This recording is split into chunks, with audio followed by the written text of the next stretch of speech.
Hey everybody, it's Thursday. You know what that means. It's time for your tech video.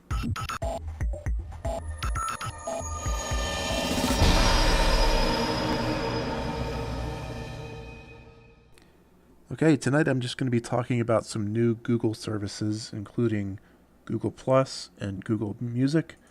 So, 2 days ago, Google changed their homepage and they added this black bar at the top of the screen. And they announced some new social features that they're going to be having with Google Plus.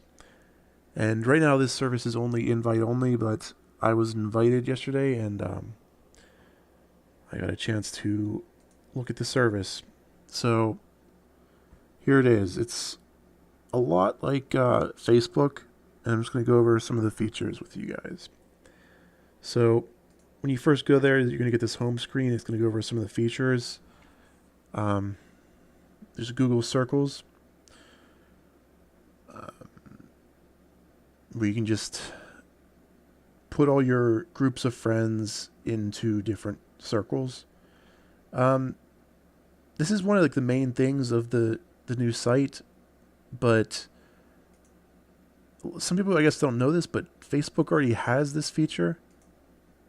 You can go to customize and personalize who gets to see what you're posting.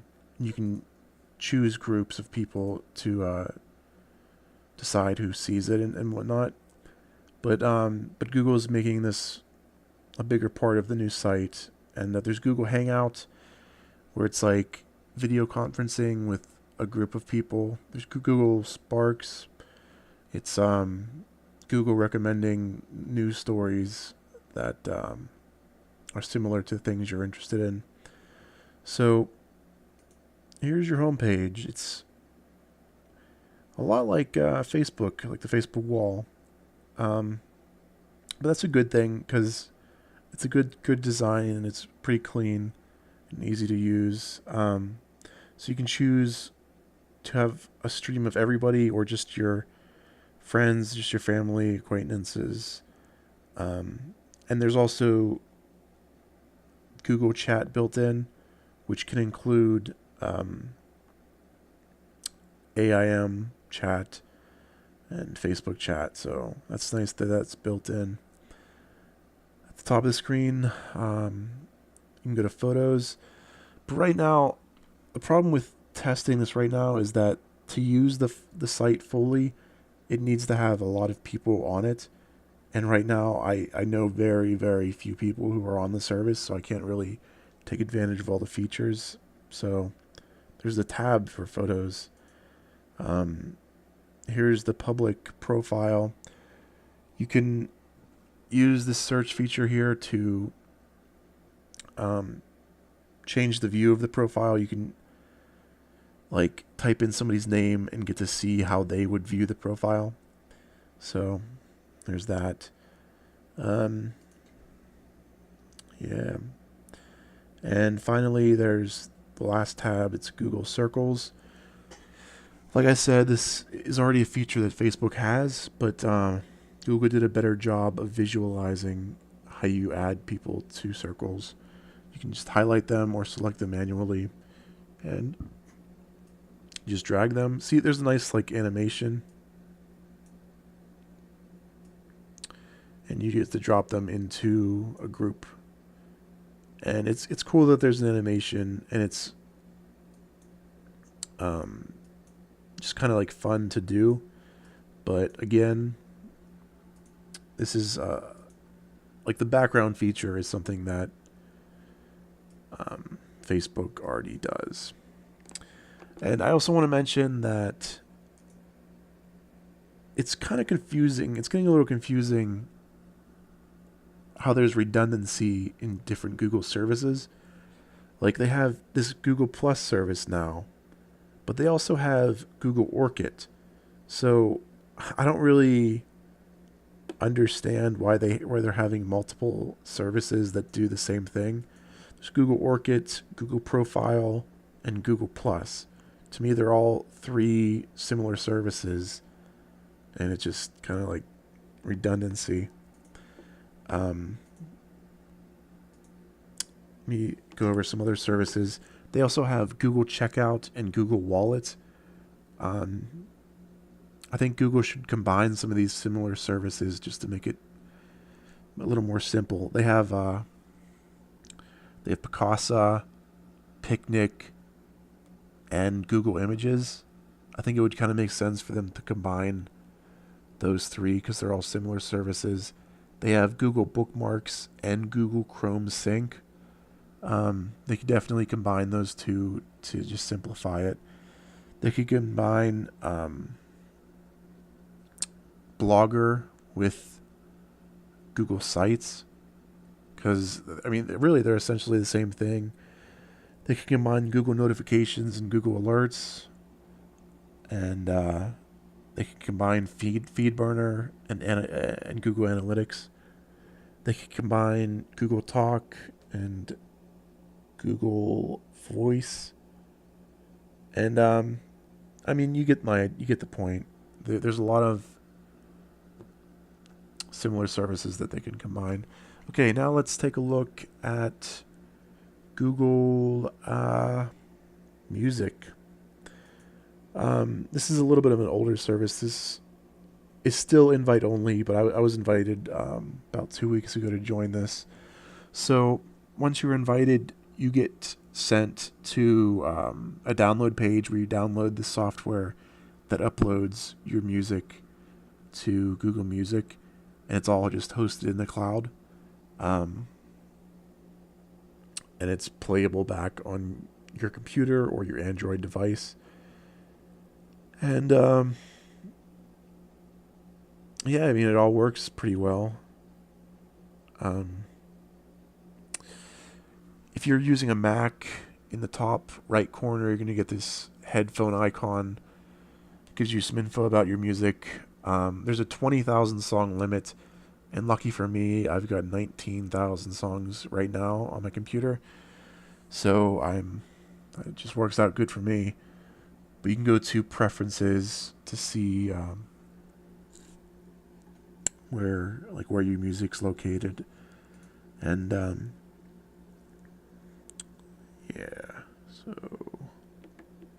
here it is in the preferences folder, or preferences section. You can customize which folders are added and which folders are not added. There was actually, this is surprising to me how many songs were not added. It says that 6,000 songs had to be skipped for various reasons. This is a little disappointing. They had to skip this many songs. There's some statistics on why they were not added. Here's 500 had DRM. 4 they did not consider music files, and 5,400 were not a supported format. It turns out that Google Music actually doesn't support. Let me make this bigger. Here, it says an unsupported format, and these are WAV files. I mean, WAV's a very common audio file. I'm surprised that Google doesn't support it. I think they also don't support WMA. Let me see. Yeah, okay. Maybe it's just WAV. I don't know. But, I mean, that's 6,000 songs I can't use in the cloud, so. Okay. So, I think it's cool that you can use some keyboard shortcuts to control the music, like to play and pause stuff. And you get just the music player at the bottom of the screen.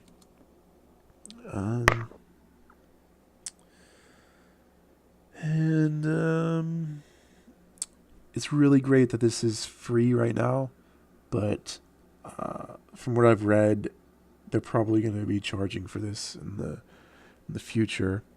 Because seriously, like 20,000 songs, for me that was about 200 gigabytes. That's pretty crazy that they let you host 200 gigabytes of music for free.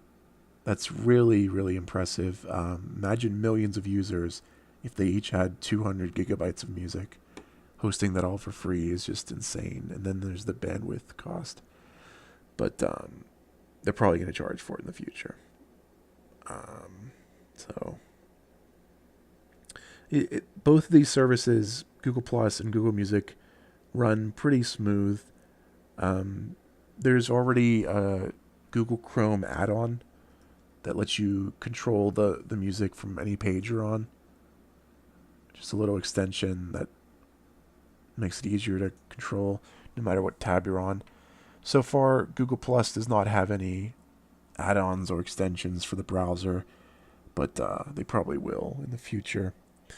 I also want to mention that I'm a little disappointed that the top bar in Google Music doesn't match the rest of the Google products.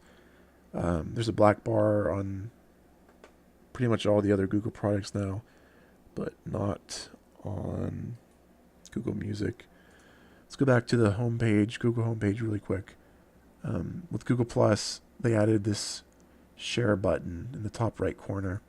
So no matter what Google page you're on, except for Google Music, but no matter what page you're on, you can just drop your status in here. So that's cool. And like I said, this is probably going to be an extension in the future. So you can do this anywhere in the browser. But there you go. There's Google Plus and Google Music. Again, both of these services are only invite only, but I don't know. I think they're both good. I don't know. I could see this hurting Facebook or not hurting them at all. Kind of like Google Buzz and Google Wave. Just people really don't care about this stuff because they already have Facebook.